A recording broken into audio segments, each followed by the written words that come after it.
প্রকাশ্য দিবালোকে চলন্ত টোটোর মধ্যে এক যুবতীর শ্লীলতাহানি করার অভিযোগ উঠল মদ্যপ এক যুবকের বিরুদ্ধে।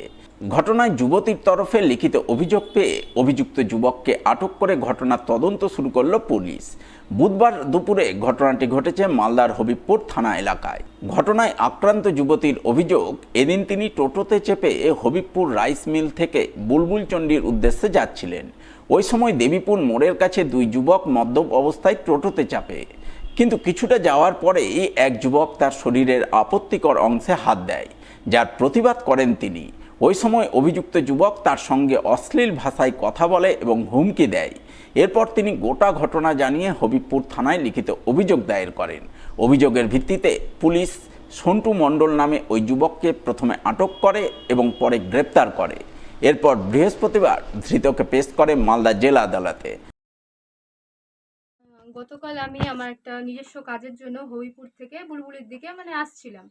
আস্তে আস্তে হঠাৎ আমি বাইকে গিয়েছিলাম আমার দাদার সাথে। তো আস্তে আস্তে রাইস মিলের কিছুটা এগিয়ে একটা জায়গায় আমার দাদার গাড়িটা একটু খারাপ হওয়ায় তো দাদা আমাকে টোটোতে উঠিয়ে দেয়। তো আমি টোটোতে করে আসছি, আস্তে আস্তে কিছুটা এগিয়ে আসে দেবীপুরের কাউন্টারের কাছে দুটো ছেলে উঠে। দুজন ছেলে দুজনেই ড্রিঙ্ক করে থাকে এবং তারা যায় নর্মালিভাবে আসে। কিছুটা আসার পরে অঞ্চলে আমাদের বুলবুলচন্ডী অঞ্চলের কিছুটা আগের স্থানটাতে তারা আমার আপত্তিজনক স্থানগুলিতে যে মেন সন্তু মণ্ডল সে আমার আপত্তিজনক স্থানে হাত দেয় এবং অশ্লীলভাবে অঙ্গভঙ্গি করে এবং আমাকে বলে তোমার বাড়ি কোথায়।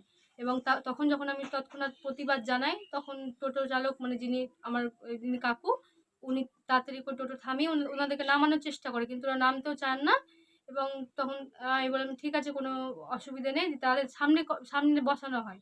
সামনে বসিয়ে কিছুটা আসার পরে আমি যেখানে নামবো হনুমান মন্দিরের কাছে বুলবুলচন্ডী স্ট্যান্ডে, ওখানে নামানোর পরে আমি যখন টাকাটা দিয়ে আমি পিছন দিকে আসছিলাম তখন সন্তু মণ্ডল আমাকে উল্টাপাল্টাভাবে কথা বলে যে তো তুই কে, তুই অমুক এগুলো বলে এবং আমাকে হুমকি দেওয়া হয় ওখানে।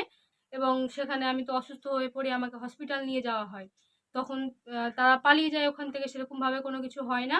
পরবর্তীতে যখন আমার বাড়ির লোক আমার দাদা আমার বাবারা তার বাড়ি যায়, সেখানে গিয়ে উল্টাপাল্টাভাবে আমার দাদা এবং বাবাদেরকে ওরাই আরও কথা বলে।